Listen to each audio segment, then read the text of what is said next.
Throughout the decades, many nations' industrial output has given way to China's manufacturing output. U.S. manufacturers continue to go bankrupt, yet they fail to cede to outside bidders due to national security, even if it hurts them financially. Meanwhile, outdated technology will claim more manufacturers in the U.S. as the U.S. scrambles to increase manufacturers' productivity and bottom line.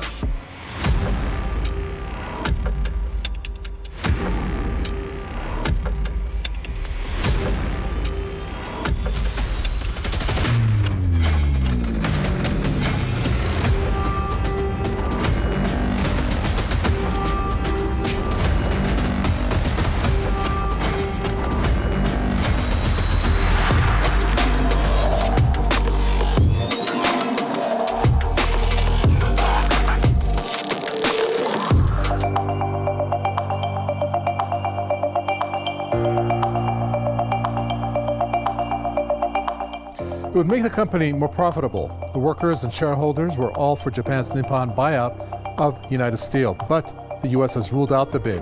What led to this decision?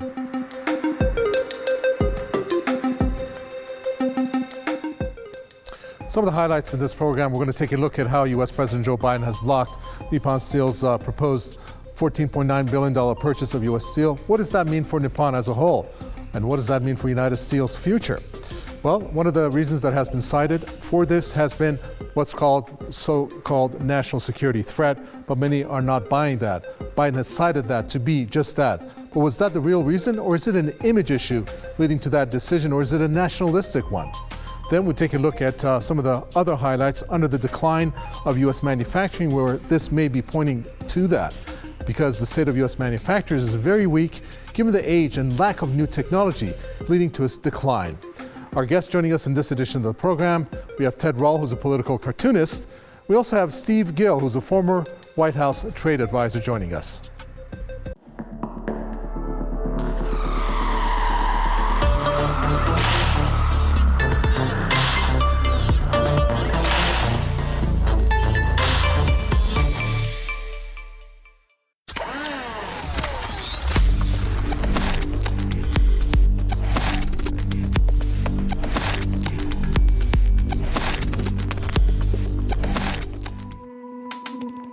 The United States and Japan are close allies and have had a very close working relationship on economic matters for many decades. So typically, generically, this should not be a controversial topic. This merger was announced during an election year this year, and President-elect Trump campaigned, and so did President Biden before he dropped out, on a campaign of economic nationalism.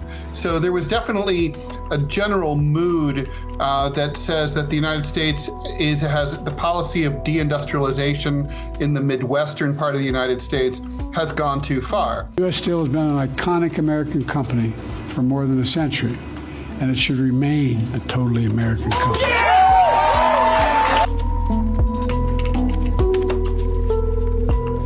Back in the 1970s and 1980s, the Japanese steel industry dumped cheap steel onto the American market and drove a lot of the steel industry out of the United States and helped really kill the American steel industry. Let's put into context some of the statements that are made by our guest, Ted Rall. This is basically a timeline. On December 18th of 2023 is when Nippon Steel agreed to buy U.S. Steel for $14.1 billion. But in terms of the share price, is $55 per share. Nippon pledged to keep U.S. Steel's Pittsburgh headquarters and to also honor union contracts. In terms of these details, it's not a bad deal. Shareholders and employees were all for it. Now, in terms of the number of employees that United Steel had, at one point, 340,000 workers comprised this big steel company. That was at its peak, and that was during the year 1940.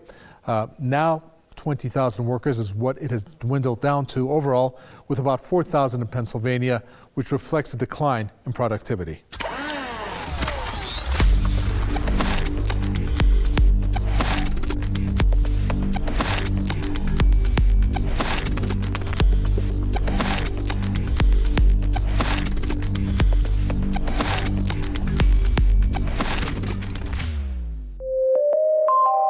The American steel industry has been in trouble for quite some time.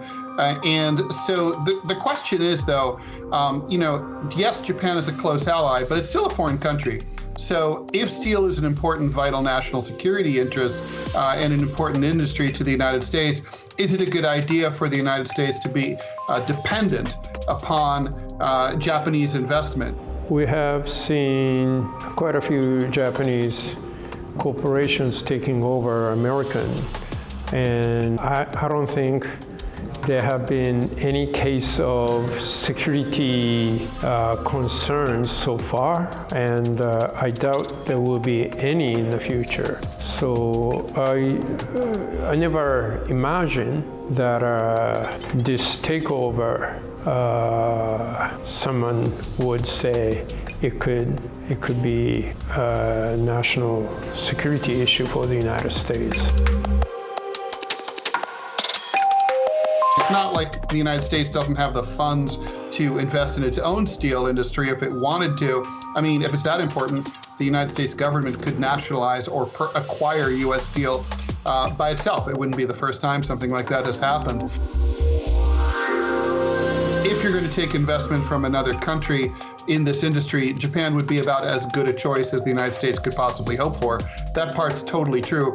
And more importantly, the merger makes a lot of sense because the Japanese have a lot more advanced technology that could benefit U.S. steel. As long as jobs stay here, the manufacturing stays here, and there is a possibility of growth and responsible growth, I think it's a wonderful thing.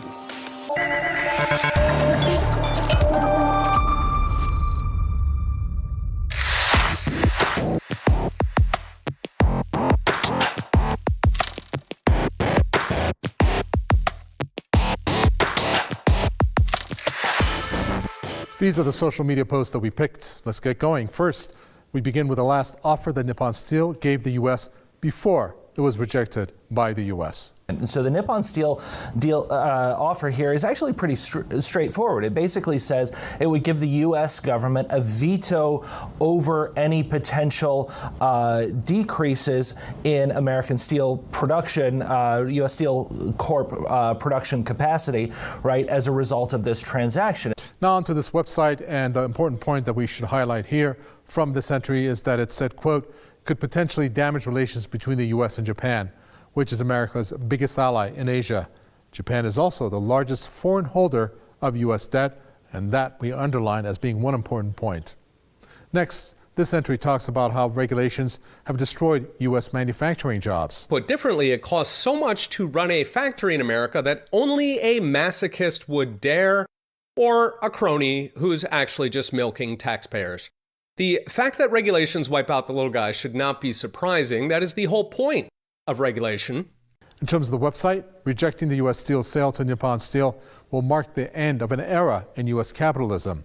Free market capitalism is being replaced by crony capitalism. It's time now for a definition check here. Free market capitalism, that's an economic system that is based on supply and demand. And a crony capitalism, that's a situation in which businesses profit from a close relationship with the government.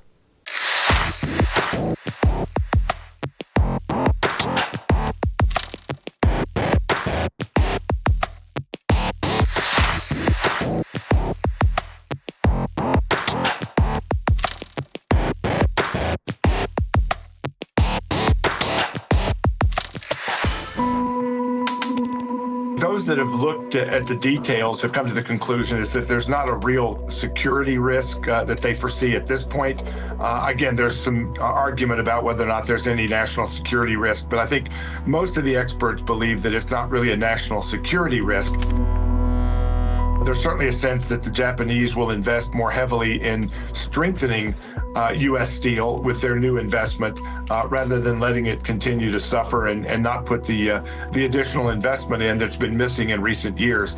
So I think there's a pretty strong argument that the acquisition by Nippon Steel will enhance U.S. Steel's production, but it will be enhanced by someone offshore. And that conflicts a bit with Donald Trump's America First agenda. I think that's really where the real dispute comes from.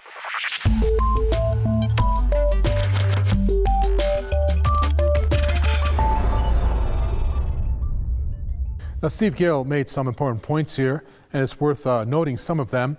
In terms of the terms of the deal, the U.S. Steel would become a subsidiary of NSC, but would retain its name and also its headquarters in Pittsburgh, PA. The Japanese steelmaker also pledged to honor the existing agreements with the United Steelworkers Union and also the trade union, and that's important. This purchase would result in Nippon Steel becoming the second largest steel manufacturer in the world.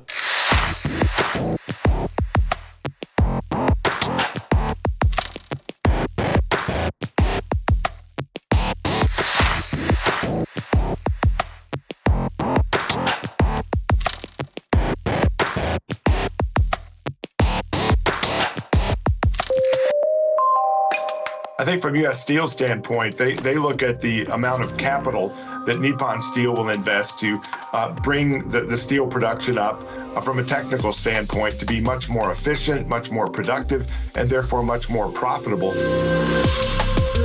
I think the locations where U.S. Steel has operations would clearly benefit from the additional investment by the Japanese to, again, upgrade both the technology and the production and profitability of the steel production. I think the concern is that it is a foreign investor and that at some point, Japan is likely to be a great ally for a long time to come, but there can be international friction over time that might restrict, for example, the ability of the U.S. to do international trade deals with Japan because they would have a lot of leverage over the U.S. because of their investment in such a critical industry in the United States.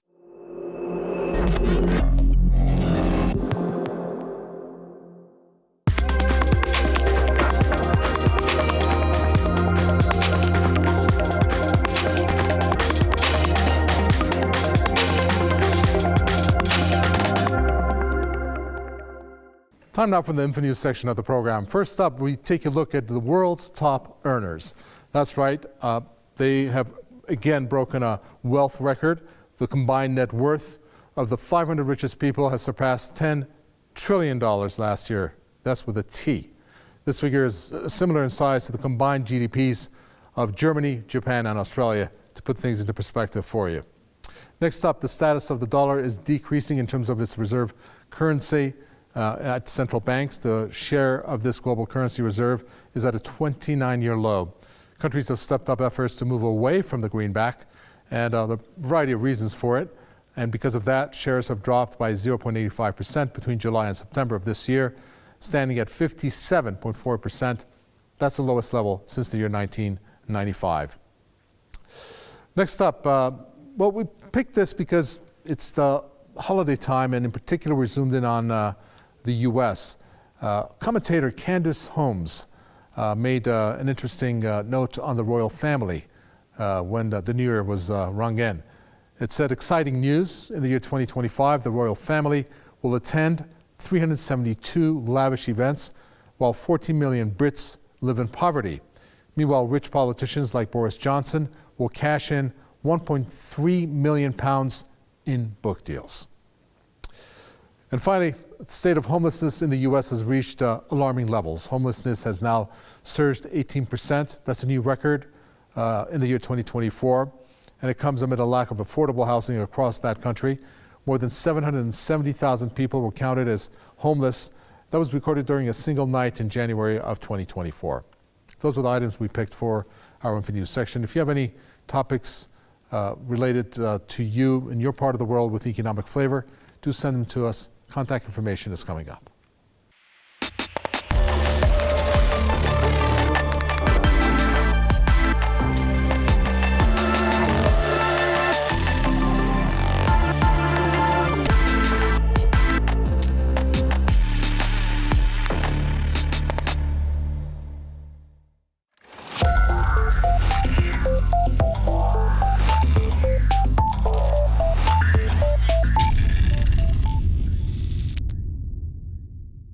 This is the in-depth section of the program. The Nippon Steel attempt to take over of U.S. Steel has been applauded, at the same time condemned, both inside the U.S. and in Japan. But the story of its blockage by the U.S. President Joe Biden is not as black and white as some may paint it to be.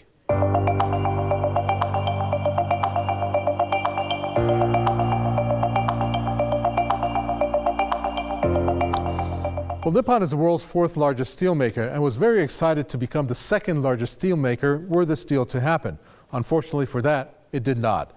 Some of the other facts that surround this whole takeover, well, the U.S. government power over output changes is one of the concessions that was made, and that's something that Nippon paid a hefty premium in order to clinch the deal. And the government veto power would be one of them. But the U.S. President Biden was not convinced and cited national security risks, as you see here, to be one of, I guess, the points for his decision. Now, all of this comes as the company is losing money. It has had 9 consecutive quarters of falling profits, which shows that the company was not making, obviously, money the way that it should. Were Nippon to take over, it would have been profitable. Let's bring back our guest and see what he thinks. We have Ted Rall, columnist and author, rejoining us. Ted Rall, welcome back. When you take a look at how the U.S. Steel put itself up for sale, you have executives of Nippon Steel that saw an opportunity there.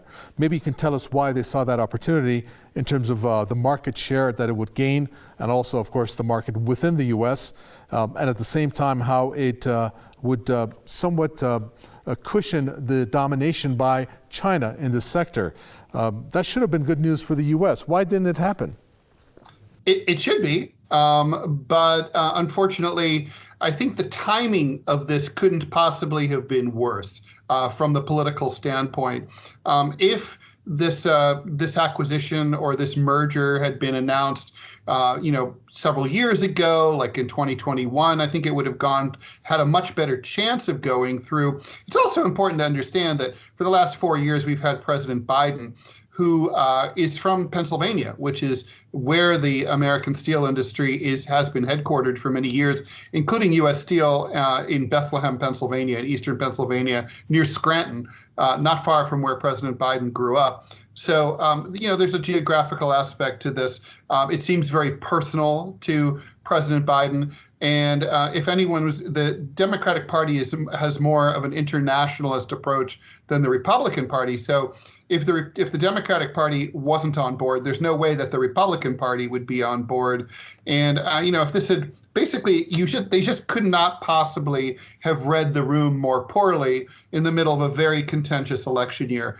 This should have been either tabled and proposed a year or two from now, or it should have been done earlier. Thank you for that, Ted. All right, let's take a look at another set of numbers that is quite vital in terms of getting an idea of the big picture here. We're looking at steel production when it comes worldwide. This is what we're looking at, 1.9 billion metric tons when it comes to world steel production. China comes in at 1.02 billion, not a bad figure, but then you can see how India is trailing and a wide gap there, 140.2 million, Japan 87, and the US comes at the bottom of the top 5 with 80 million. Why is that important? Because were this deal to happen between Japan and the US, that would pull the US Steel into second place, which could then potentially be a rival for China. Of course, it's not as easy formulating that because China does a lot of dumping, and that's a whole other topic for another program. Now we take a look at another set of facts which is important, and that is U.S. steel imports when it comes to the context of excess steel capacity. If the U.S. produces 25.6 million metric tons of steel, you're looking at the excess that exists in the market. How much? 551 million metric tons. Obviously, there's such a huge difference there. And the reason why we bring this into the picture is because of the fact that when you have excess steel, obviously that's more supply than demand, which drives the price down. Why does that happen? China has a lot to do with it. They do that for a variety of reasons. It's not merely to produce excess for their own benefit, except for the fact that it brings prices down. When prices come down, that goes below the break-even point of certain companies, which could then lead to their closure. Let's find out what our guests think. There are analysts, perhaps, that can give us a better idea. We are bringing back Steve Gill here. He's a former White House trade advisor. Steve Gill, welcome back. So we're looking at the fact that this takeover did not happen. Also, the fact that U.S. Steel is outdated in its not only technology for production, but in all the other different ways of it distributing its steel and grabbing market share, which it was not able to do. Nippon would have helped to do that. Why do you think this did not happen? Especially the fact that this would have somewhat be a competing point when it comes to China. Yeah, I think the Japanese definitely saw a great opportunity when U.S. Steel was putting itself on the market. And I think that the fact that China is being very aggressive in their production of steel in the domestic and international markets makes it look like a very good deal for not only U.S. Steel, but the U.S. if an ally like Japan makes this investment. Japan definitely needs it. Their economy is suffering some. Their population is declining. They need to find outside investments that can strengthen their role in the international economy and therefore in their own internal economy. And from that standpoint, this is a great deal for them. You know, my view is that this is a great way to offset the influence that China, with their production, will have in a competitive international market as well. So I think there's a lot of advantages to the U.S.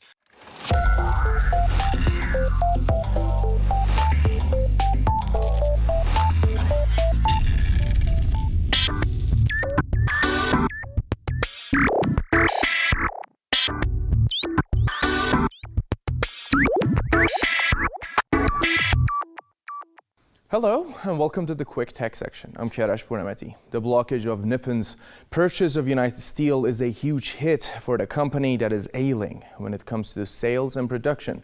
But the problem is actually much deeper than that, and it points to how the U.S. has suffered a manufacturing decline spanning decades. Many find this hard to believe.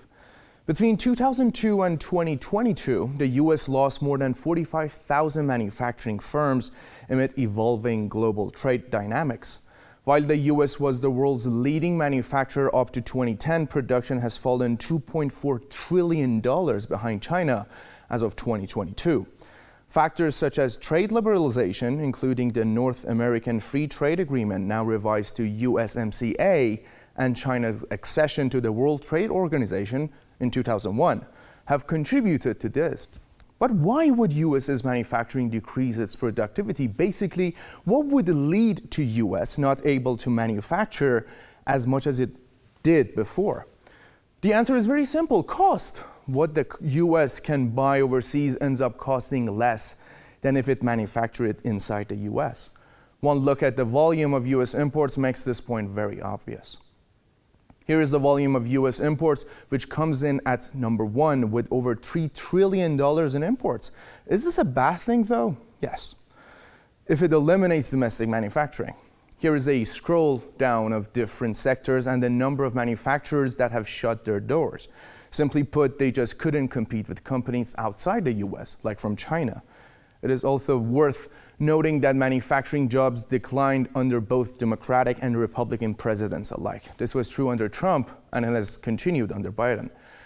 The industrial sector contracted due to economic factors, including multiple recessions and a rise in automation and international. By the time Trump left office in January 2021, the U.S. had 178,000 fewer manufacturing jobs than when his presidency began. And that does it for this edition of Quick Tech Section. Please let us know what you thought about this section and the information we provided you. Contact info is coming right up. I'm Kiarash Purnamati, and I'll see you next week.